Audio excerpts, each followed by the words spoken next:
Todos los discursos que escuchamos oficiales coinciden que la carga tributaria es elevada, es alta, que resulta un peso claro para el desarrollo de la empresa. Hoy, más que desarrollo, yo te diría para el sostenimiento, para la sustentabilidad de la empresa. De cualquier manera, lo que hemos visto después del pacto fiscal, en donde se comprometieron las provincias a reducir esa carga fiscal, es que por lo menos en este año 2018 ese compromiso no se va a poder llevar a cabo. Uno entiende que el déficit fiscal de las provincias es importante, que sigue requiriendo recursos, pero la verdad que lo que uno aprecia cuando ve la nueva ley tributaria, las nuevas escalas o las nuevas alícuotas de impuestos, es que por lo menos en este 2018 la presión tributaria tratada a nivel global no se ha reducido como se planteaba. Como bien sabrá, hay una tabla de proyección de las alícuotas de ingresos brutos.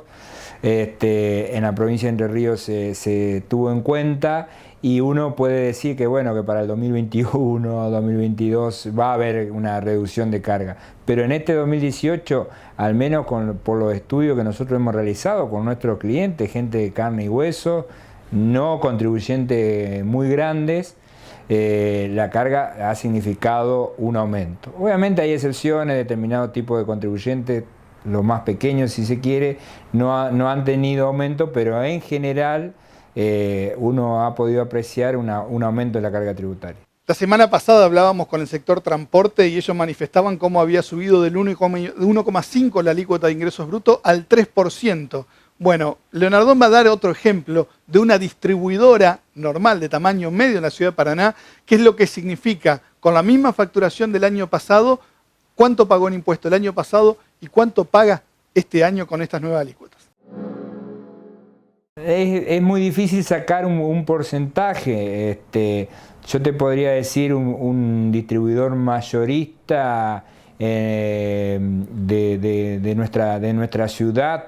Yo el cálculo que hice fue muy sencillo. Tomé todas las ventas que tuvieron en 2017, sumé cuánto había pagado en el año pasado y calculé con la nueva alícuota que tenía que pagar, y sobre 1.300.000 pesos que pagaba, ahora va a tener que pagar 600.000 pesos más. O sea, es un incremento, en ese caso concreto, está bien, es un caso de casi 50%.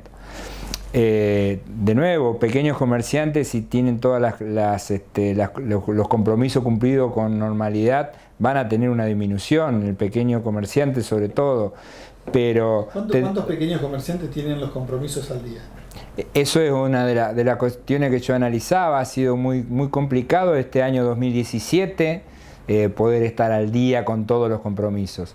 Y el gobierno dio un plazo hasta marzo para ponerse al día, pero tampoco el año 2018 viene bien desde lo financiero como para que todos se hubieran podido regularizar.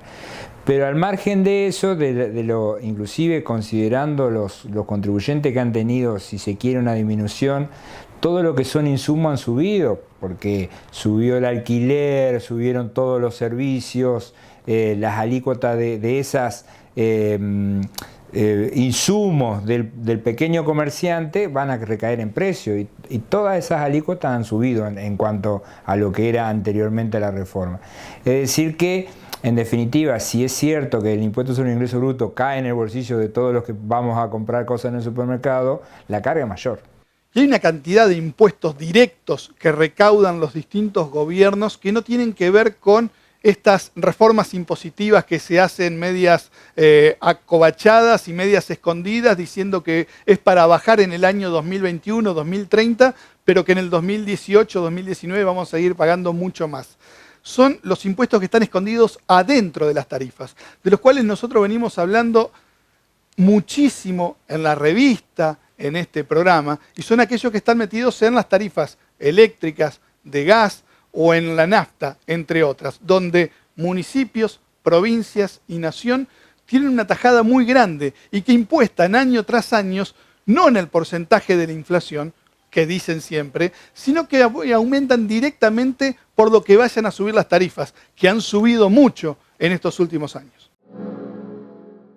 Totalmente. Nosotros tenemos, el otro día habíamos hecho un estudio de la energía eléctrica en la provincia, también con casos reales. No solamente que ha subido cerca del 200% en algunos casos el valor del kilowatt, sino vos tenés que considerar que un domicilio particular tiene una carga tributaria de cerca del 40%, el 38%. Los pequeños comerciantes, el monotributista, llamado normalmente un 39%. Y ese para el kiosquero, para el almacenero, para el panadero, esa carga de la energía sobre su local va a terminar en precios. Entonces, eso también es otro factor que repercute en la presión tributaria. Como si no fuera poco el costo impositivo que tiene cada una de las alícuotas que se pagan habitualmente, si uno se demora un día en pagar esto porque no tuvo el dinero, porque se olvidó lo que sea, empiezan primero las multas por los deberes formales, después los intereses diarios por el no cumplimiento. Y si tiene que hacer un plan o algo, también entran los punitorios. Y los intereses, las alícuotas de intereses que tienen multas, intereses y punitorios son usureros. 36% para intereses en AFIP o en ENATER, 48% para lo que son los punitorios. Esos son intereses de usura que los cobra el propio Estado y es una de las partes fundamentales de la recaudación. Nosotros tenemos, en algo que yo particularmente siempre he criticado en la provincia y que ahora lamentablemente la Nación ha replicado, una multa por omisión que llamativamente se da por el mero incumplimiento del pago en término. Cuando un deudor no paga algo en su fecha, por los días que corre hasta que puede pagarlo, se cobran intereses. Eso es algo que es legal, es legítimo, está previsto en la norma. Pero en la provincia de Entre Ríos no solamente se pagan intereses, sino también una multa, que en este momento, de acuerdo con la reforma, puede llegar hasta ser el 100% de la deuda, solamente por no tener plata para pagar. Este no era el concepto viejo de la multa por omisión. La multa es un castigo a alguien que hizo algo mal. Entonces la multa por omisión se debería dar y se daba así en AFIP, en la Nación, cuando uno cometía un error, cuando presentaba una declaración jurada que estaba mal y después la tenía que corregir, y entonces por la diferencia que había omitido de pagar, se calculaba la multa. En la provincia nunca fue así y esto genera lo que vos decís, un recargo, un adicional muy importante para gente que no puede pagar. No solamente tenemos este adicional de las alícuotas de los comercios, que si yo no puedo pagar en fecha me suben un 0,5% en alícuota, sino que además tengo el interés y las multas. Creo que es demasiado gravoso en la medida que sea cierto que uno no puede pagar porque no puede pagar, no porque está financiándose con eso, ¿no? Yo creo que la situación de contexto económico debería dar la pauta de que muchos comerciantes realmente están en complicada situación financiera y haberlo tenido en cuenta en esta reforma. Por suerte tenemos legisladores en el ámbito municipal, provincial y nacional que están sumamente atentos a los problemas de la sociedad y están buscando permanentemente soluciones a los problemas que existen. Recordemos que la legislatura tiene mucho que ver en la sanción impositiva. Ah, ¿no es así? Bueno, se habla, en estos últimos días, el tema de Cristóbal López, el robo que ha hecho hacia la nación entera, apropiándose de lo que es la retención del impuesto a los combustibles. ¿Qué pasa cuando el Estado hace exactamente lo mismo? El CIRCREP es una forma de recaudación directa y compulsiva que tienen Estado nacional y sobre todo Estado provincial en el último año en la provincia de Entre Ríos, que se apropia de un porcentaje que dice que debe cobrar de ese depósito que se hace y que muchas veces no corresponde. No corresponde cuando es una indemnización, cuando es un seguro y en una cantidad de otros casos. La excusa que nos dieron en su momento en ATER fue que los bancos no quieren poner los distintos códigos, entonces se recauda compulsivamente. Sin embargo, esa plata nunca se le devuelve al contribuyente si es que no hace un trámite de por lo menos 6 meses mientras sigue perdiendo plata y sigue siendo robado por el propio Estado. Las respuestas no quedan y es otra forma más de recaudar ilegal que tienen los estados. Sí. Esto lamentablemente lo vemos y lo hemos sufrido en carne propia hasta con una indemnización de un seguro de auto, de particular de uno de los chicos del estudio. Lo ve gente que hace mera movimiento de cuentas particulares. Sinceramente, el sistema de Sicredi es muy perverso. Recuperar esos dinero cuesta muchísimo, convencer a los bancos de que no retenga sobre cifra que no corresponda cuesta mucho más, y en definitiva se termina dando una recaudación por el garrote, le llamo yo en la jerga, porque en realidad mucha gente se cansa de hacer los trámites y deja. Y ese dinero es un costo, digamos, perdido que no lo recupera de ninguna manera.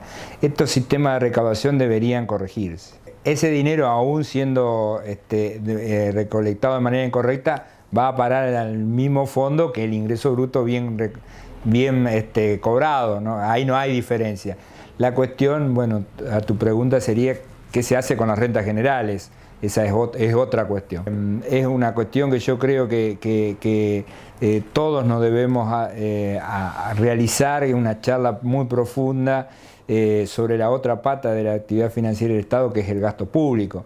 Es inviable, es impensable solamente establecer una reforma tributaria si no hablamos del gasto, porque en una situación de déficit fiscal en donde a mí el dinero no me alcanza, es muy difícil que yo pueda bajar los recursos si no bajé los gastos. No va a dar nunca, vamos a estar cada vez más endeudados. De hecho, un poco lo que ha pasado en algunos casos. Entonces, si no planteamos una política seria de reducción del gasto público, y la reforma tributaria van a ser muy escuetas, muy parcas en cuanto a beneficios reales. Nosotros hemos querido hablar con las autoridades de ATER desde hace ya un año que estamos pidiéndole una entrevista. No quieren hacer la nota, no sabemos por qué, porque nosotros estamos muy enojados supuestamente con el tema impositivo y no damos garantías de hacer una nota responsable. Evidentemente no somos muy responsables en este programa con el tratamiento de los temas que hacemos, y eso debe hacer que no quieran hablar con nosotros. Con muchos medios hablan, lamentablemente no explican todas estas cosas en particular. Hemos tenido durante un año los micrófonos y la revista abierta para hablar de esto, lamentablemente no nos atienden. Quisiéramos hacerlo, pero no se puede. Volvemos con Leonardón y para hablar específicamente si hoy el tema impositivo y financiero que genera esto no está poniendo en riesgo la continuidad de muchos negocios. Mira, yo he leído muchos informes del ámbito nacional, provenientes de CAME, de algunos medios periodísticos nacionales, en donde se está dando un número, no sé si importante, pero un número llamativo de negocios que cierran.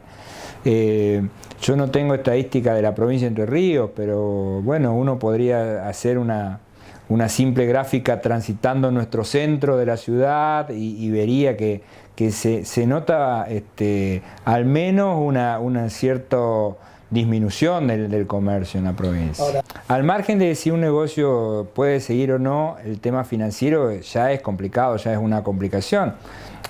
Uno lo ve inclusive en sus actividades comerciales, con la periodicidad en las cobranzas que se estiran. Esto es muy propio de épocas en donde la situación financiera se empieza a poner pesada, y obviamente a nosotros los estudios contables normalmente no somos los primeros que le pagan. El cliente con razón procura cumplir con sus obligaciones, que son la operativa, y ahí tenemos nosotros un síntoma de que hay complicaciones financieras y de que el flujo de dinero no es tan corriente como era hasta hace un tiempo.